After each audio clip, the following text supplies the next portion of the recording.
வணக்கம். தமிழ் அந்தாதி மக்கள் குரல் யூடியூப் சேனலுக்கு உங்களை அன்புடன் வரவேற்கிறோம். திருப்பூர் கனவு இலக்கிய இதழின் 40வது ஆண்டு துவக்க விழாவை முன்னிட்டு மிகச் சிறப்பாக இலக்கிய நிகழ்ச்சி ஒன்று திருப்பூரில் குமாரசாமி கல்யாண மண்டபம் திருவுருள் அரங்கத்தில் நடைபெற்றது. இந்த பெருமைமிகு நிகழ்வை தமிழ் அந்தாதி பதிப்பகம் ஒருங்கிணைத்து நடத்தியது என்பது குறிப்பிடத்தக்கது.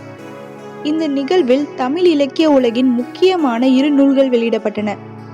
முதலாவதாக மிக புகழ்பெற்ற எழுத்தாளர் சுப்ரபாரதி மணியன் அவர்கள் எழுதிய மாயாறு ஆதிவாசி கவிதைகள் என்ற நூல் வெளியிடப்பட்டது.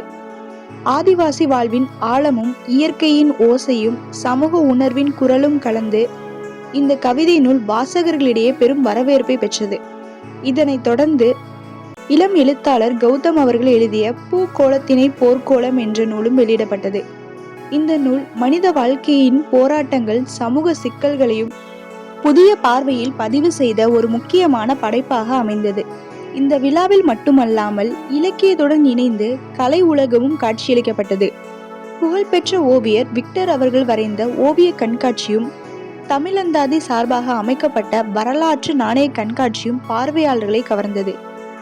பழமையான வரலாறு, கலைநயம் மற்றும் பண்பாடு அடையாளங்களை அனைத்தும் ஒரே இடத்தில் இணைப்பது இந்த நிகழ்ச்சியின் சிறப்பம்சமாக இருந்தது.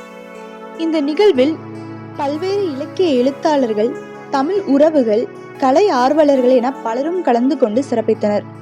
அவர்களின் அனுபவ பகிர்வுகள், கருத்துக்கள் மற்றும் உரையாடல்கள் நிகழ்வில் மேலும் உயிரோட்டமாக மாற்றின.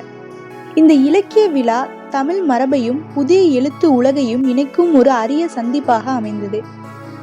தமிழ் அந்தாதி பதிப்பகத்தின் இந்த முயற்சி தமிழ் இலக்கிய வளர்ச்சிக்கு ஒரு புதிய திசை உருவாக்கும் என்று நம்புகிறோம். இந்த நிகழ்வில் புகைப்படங்கள் மற்றும் சிறிதளவு வீடியோக்கள் காட்சி பதிவு செய்யப்பட்டுள்ளன. ஆடியோ தரம் முழுமையாக கிடைக்காத காரணத்தினால் இந்த தொகுப்புரை மூலம் உங்களுக்கு வழங்கப்படுகிறது. இலக்கியம் வாழ்க, தமிழ் வளர்க. இதுதான் தமிழ் அந்தாதி மக்கள் குரல் யூடியூப் சேனல். நன்றி, வணக்கம்.